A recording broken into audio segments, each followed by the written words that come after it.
fellow brewers. So I am starting a new mead recipe. I got the bug. I really like mead. It's very tasty. So in this one, what I'm trying is a caramel mead, or a burnt mead as it's called. And in front of you is everything that we're going to be using. So unlike before where I didn't use yeast nutrient, so to keep the mead sweet, we're going to be using the nutrient to speed things along and also to ferment this out as far as it will go. We've got universal wine yeast because it can handle the higher alcohol as long as it has the yeast nutrient. And we've got three jars of cheap honey basically, which comes out quite nice. This one's a slightly different colour, but still pretty cool. So we know this comes out about 13%, 3 jars roughly. So this should be quite fun. So what we're going to do is caramelize, at least caramelize one jar and then just add the other ones in. So I suppose we should get started. So we are ready to begin.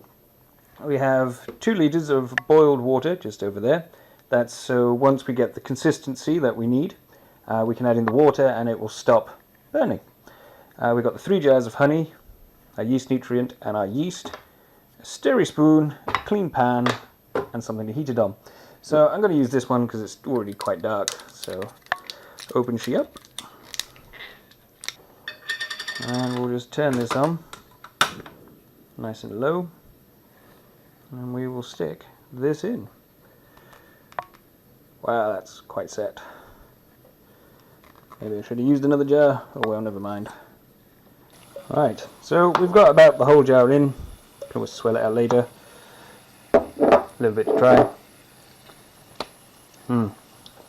That tastes good. So we'll just get this honey to melt.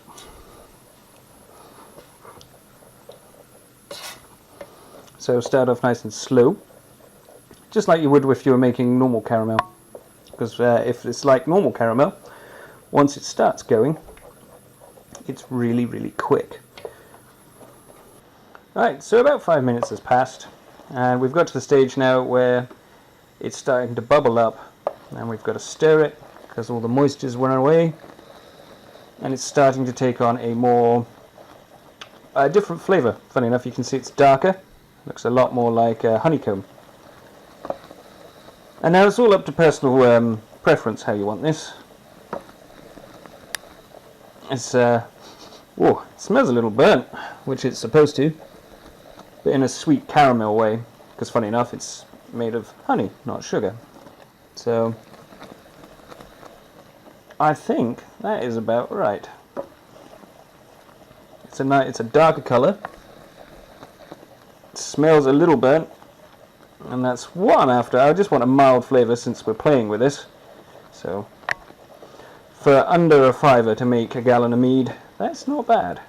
So I'm going to stop it there because it's a nice dark appearance. It's just starting to get that burning smell. Ooh. Be very, very careful.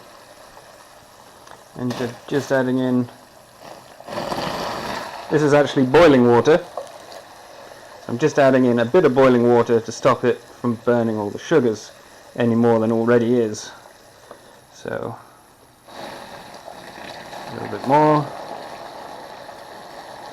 And considering this was only boiled a few minutes ago, so there we go. Turn that around. A little bit messy, but we've burnt the honey, and now let's bring that down so you can see what it actually looks like. So as the colour it went in was this colour, and this is now what it looks like.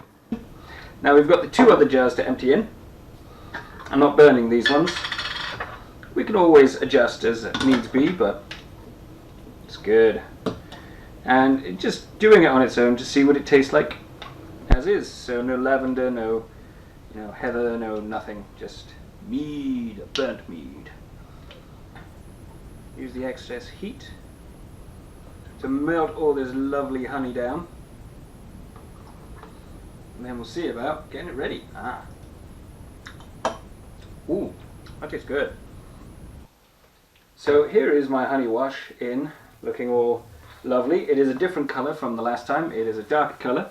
And we only did one jar, so there should be a mild burnt flavour. So let's pop it in and see what we're going to get. Since this is slightly bigger. Go. So it's saying here it's going to be 11.5, 12%, and that's because we got the extra water in here to make it up to the 5 litre mark. So unlike last time, we're going to be using yeast nutrient. This is going to speed it along, and it's going to do a full fermentation. So I had a spoon, which I have now liberally lost, and got my nice clean teaspoon. So we're going to add in some yeast nutrient so we get a full fermentation out of this, which will be lovely, lovely. So it'll be high alcohol, quite dry. So I'm going to put in 2 of these. Not 1, 2. There's 1. And then 2. Now you can add 1 in now and 1 in a week's time or so, but doing it all at once, it's going to go nuts either way, so might as well do it all at the same time. So I'm going to take a little bit of yeast, our wine yeast, universal wine yeast, because it can handle higher alcohols, and it's just a good all-rounder. So with this extra nutrient in, this should ferment away quite rapidly. So just sprinkle some in, should be more than enough. And we're going to shake it up.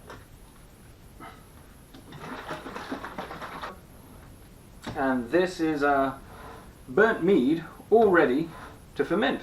So we just crack it a little bit.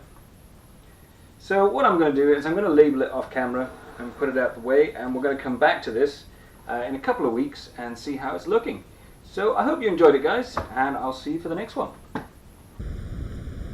So that's the video over. But don't worry, if you look up above and to your left, you'll see some previous videos that I've done. If you like the video, please give a thumbs up. The subscribe button is down below. If you don't like it, give us a thumbs down, get the community going.